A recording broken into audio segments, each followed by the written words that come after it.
Hello and welcome to Talanta's 50-day online crash course. আজকে আমরা এই অনলাইন ক্র্যাশ কোর্সে ডে 12-এ পৌঁছেছি এবং আজকে আমাদের ডিসকাশনের টপিক হচ্ছে এনভায়রনমেন্টাল ইস্যুস। ইকোলজির ইউনিটটার শেষ চ্যাপ্টার এই পার্টিকুলার চ্যাপ্টারটা। So let's begin. First question বলছে acid rains are produced by, অর্থাৎ অ্যাসিড রেইন তৈরি হওয়ার কারণ কি? Option A, excess emissions of NO2 and SO2 from burning fossil fuels. Option B, excess production of NH3 by industry and coal gas. Option C, excess release of carbon monoxide by incomplete combustion. But D, excess formation of CO2 by combustion and animal respiration. এখানে একটা কথা আমাদের মাথায় রাখতে হবে, acid রেইনের নামটা acid rain হয়েছে তার কারণ হচ্ছে বিকজ অফ অ্যাসিডস। অলরাইট, তো এই অ্যাসিডসগুলো basically nitric acid and sulphuric acid. তো সেই জন্যে nitric acid and sulphuric acid তৈরি হওয়ার জন্যে যে গ্যাসেসগুলো রেসপন্সিবল, সেই গ্যাসেসগুলোই যে অপশনটা ক্যারি করছে that will be the correct option. তো নাইট্রিক অ্যাসিড তৈরি করার জন্য আমাদের নাইট্রোজেন ডাইঅক্সাইড দরকার এবং সালফিউরিক অ্যাসিড তৈরি করার জন্য আমাদের সালফার ডাইঅক্সাইড দরকার। সেই জন্যে the correct option is option A, যেখানে বলা হচ্ছে excess emissions of NO2 and SO2 from burning fossil fuels. Okay, next question now. DDT residues are rapidly passed through food chain causing biomagnification because DDT আমরা জানি যে একটা খুবই toxic একটা pollutant.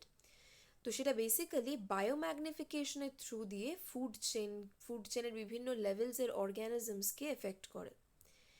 সেটা কেন বায়োম্যাগনিফিকেশনের থ্রু দিয়ে এতটা ড্যামেজ ডিডিটি করতে পারে? Option A, moderately toxic. Option B, non-toxic to aquatic animals. Option C, water soluble. Option D, liposoluble বা lipid soluble. তো obviously DDT toxic. It is not moderately toxic, it is highly toxic. এবার depend করছে যে কতটা পরিমাণে DDT কোনো একটা particular অর্গানিজমের শরীরে যাচ্ছে, দ্যাট ইজ ভেরি ইম্পর্টেন্ট, কনসেন্ট্রেশনটা। নেক্সট বলছে non toxic to aquatic animals. যদি নন টক্সিক হতো অ্যাকোয়াটিক অ্যানিমালসদের জন্য, তাহলে অ্যাকোয়াটিক অ্যানিমালসরা মারা যেত না ডিডিটি এক্সপোজারে। নাম্বার সি হচ্ছে ওয়াটার সলিউবল। যদি ওয়াটার সলিউবল হতো তাহলেও কিন্তু ডিডিটি এত বেশি ড্যামেজ করতে পারতো না, বিকজ সেক্ষেত্রে আমাদের এক্সক্রিশনের সাথে সাথে ডিডিটিটা বেরিয়ে যেত, এলিমিনেট হয়ে যেত আমাদের সিস্টেম থেকে। অপশন ডি, লাইপোসলিউবল বা লিপিড সলিউবল। ডিডিটি কম্পাউন্ডটা যেহেতু বেসিক্যালি লিপিড সলিউবল, সেই জন্যেই এত ইজিলি ডিডিটি আপটেক হয়ে যায় আমাদের সেলসের দ্বারা। অ্যান্ড লিপিড সলিউবল বলেই ডিডিটি সহজে আমরা ডিগ্রেড বা এলিমিনেট করতে পারি না। তাহলে the correct option is option D, liposoluble বা lipid soluble. Next, biochemical oxygen demand in a river water. Biochemical oxygen demand আমরা প্রত্যেকেই জানি, বেসিক্যালি যখন অক্সিজেনের একটা ডেফিসিয়েন্সি ক্রিয়েট হয় ডিজলভড অক্সিজেনের জলের মধ্যে, তখন যে অ্যাকোয়াটিক ফ্লোরা এবং ফনা তাদের বেসিক্যালি এই ডেফিসিয়েন্সিটা তারা ফিল করে অক্সিজেনের, এবং সেইটাকে আমরা বায়োকেমিক্যাল অক্সিজেন ডিমান্ড বলি। তো আমাদের এখানে দেখতে হবে যে which of the following is true about biochemical oxygen demand. Option A বলছে has no relationship with concentration of oxygen in the water. This is very false, কারণ অ্যাকচুয়ালি ওয়াটারে অক্সিজেনের কনসেন্ট্রেশনটা কমে যাচ্ছে বলেই বায়োকেমিক্যাল অক্সিজেন ডিমান্ড দেখা দিচ্ছে। gives a measure of salmonella in the water. This is wrong. salmonellar measure আমরা বুঝতে পারি না বায়োকেমিক্যাল অক্সিজেন ডিমান্ড থেকে। Increases when sewage gets mixed with river water. হ্যাঁ, এটা সত্যি। সিওয়েজের অ্যাডিশনের ফলে একটা water which is sewage free, তার তুলনায় একটা ওয়াটার যাতে সিওয়েজ রিলিজ করা হয়েছে তার বায়োকেমিক্যাল অক্সিজেন ডিমান্ড অনেক বেশি হবে। আর অপশন ডি বলছে remains unchanged when algal bloom occurs. Again this is false. algal bloom যদি হয় তাহলে সেক্ষেত্রে বায়োকেমিক্যাল অক্সিজেন ডিমান্ড আরও বেড়ে যাবে। তো the correct option here is option C, increases when sewage gets mixed with river water.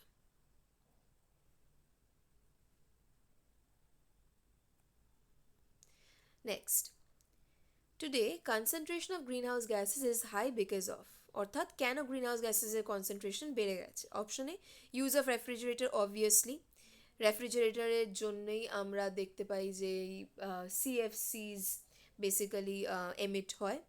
Increased combustion of oil and coal, অবশ্যই oil and কোলের কনজামশনের জন্য গ্রিনহাউস গ্যাসেসের পরিমাণ বেড়ে গেছে।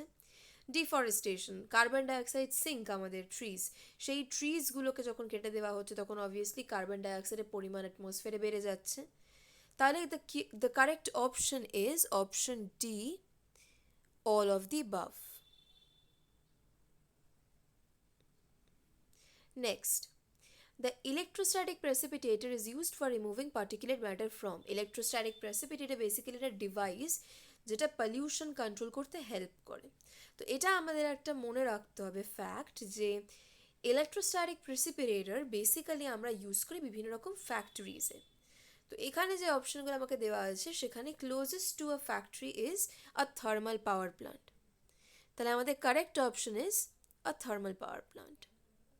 বেসিক্যালি আমরা অটোমোবিলসের কথা যখন বলি, অটোমোবিলসের ক্ষেত্রে আমরা ক্যাটালিটিক কনভার্টারটাকে ইউজ করি, not electrostatic precipitator. Next question. Foam বা Friends of the Arcata Marsh is a group of citizens responsible for the integrated process of.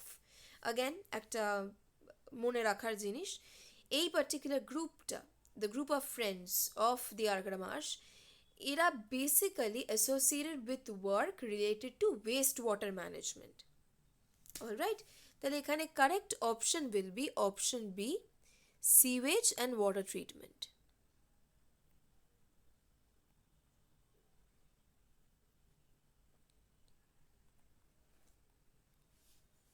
Alright, next.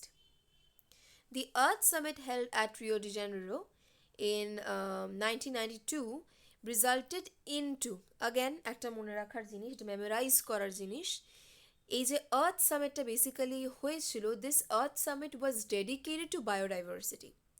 তো এই পার্টিকুলার কনফারেন্সটাতে বায়োডাইভার্সিটি যে হটস্পটগুলো বেসিক্যালি সেগুলোকে আমরা অফিসিয়ালি আইডেন্টিফাই করেছিলাম। তো সেই জন্যে the correct option is option D, development of hotspots of biodiversity. Next, again একটা ডিডিটি নিয়ে question. DDT causes eggshell thinning in birds because it inhibits. এগশেল যেগুলো হয় বেসিক্যালি আমরা জানি যে ওগুলো ক্যালসিয়াম কন্টেনিং সাবস্টেন্সেস, এগশেলগুলো। তো বেসিক্যালি এগশেল থিনিং হচ্ছে মানে কি, ওই এগশেলগুলোর মধ্যে ক্যালসিয়াম ডেফিসিয়েন্সি হচ্ছে। তো কীভাবে ডিডিটি অ্যাকচুয়ালি ওই ক্যালসিয়াম ডেফিসিয়েন্সিটা কজ করে? এর কারেক্ট মেকানিজম হচ্ছে by inhibiting the calcium ATPase. Calcium ATPase হচ্ছে ক্যালসিয়াম ট্রান্সপোর্টার। তো ক্যালসিয়াম ট্রান্সপোর্টারটাকে যদি আমি ইনহিবিট করতে পারি তাহলে আমি ক্যালসিয়ামের মুভমেন্ট বা ফ্লো বা বলা যেতে পারে যে ক্যালসিয়ামের মেনটেনেন্সটাকে আমি প্রিভেন্ট করছি। তো সেই জন্যে the correct option is option D, এই option B, calcium ATPase. Next, why is the concentration of ozone is less over the north and south poles? কেন ওজোনের concentration less over the north and south poles? এটাও again আমাদেরকে মনে রাখতে হবে যে আমরা জানি যে বেসিক্যালি ওজোন থিনিংটা কেন হয়, বিকজ অফ সিএফসি, ক্লোরোফ্লোরোকার্বনস। তো এই যে সিএফসিগুলো they basically stick to the frozen water vapour and act as catalysts. Catalyst কিসের জন্যে? ওজোনটাকে ভেঙে দেওয়ার জন্যে। ঠিক আছে, O3 ব্রেকস ইনটু অক্সিজেন। তো এই যে রিয়াকশনটা, এই রিয়াকশনটাকে ক্যাটালাইজ করে সিএফসিগুলো। How? By sticking to the frozen water vapour, এবং এই ফ্রোজেন ওয়াটার ভেপারটা আমরা পাই নর্থ অ্যান্ড সাউথ পোলসে। তাহলে the correct option is option C, CFCs stick to frozen water vapor and are able to act as catalysts. Next, question 10. Photochemical smog pollution does not contain, মানে actually photochemical smogের constituents এর কথা বলা হচ্ছে. So it does not contain option A nitrogen dioxide, option B carbon dioxide, option C pan, option D ozone. আমাদেরকে মাথায় রাখতে হবে একমাত্র কার্বন ডাইঅক্সাইডই এই চারটে অপশনের মধ্যে যেটা ফটোকেমিক্যাল স্মগে থাকে না. Alright?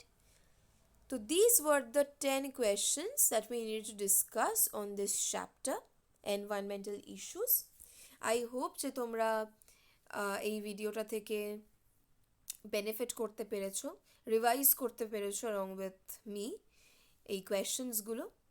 And one vital piece of information হচ্ছে এই পার্টিকুলার ইউনিটটা যেটা আমরা লাস্ট 3টে ভিডিও ধরে ডিসকাস করে চলেছি, ইকোলজির যে ইউনিটটা বেসিক্যালি, এই ইউনিটটা is more about remembering things. এখানে লজিকের ইউজ খুব কম, এখানে আন্ডারস্ট্যান্ডিং খুব কম, মনে রাখার পার্টগুলোই অনেক বেশি.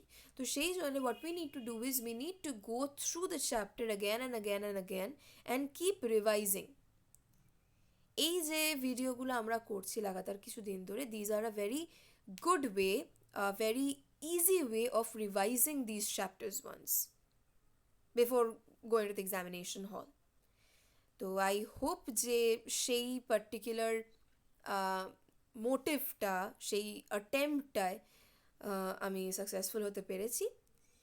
যদি ভিডিওটা তোমাদের ভালো লেগে থাকে তাহলে please do like, share and subscribe to the channel. Thank you and have a very nice day.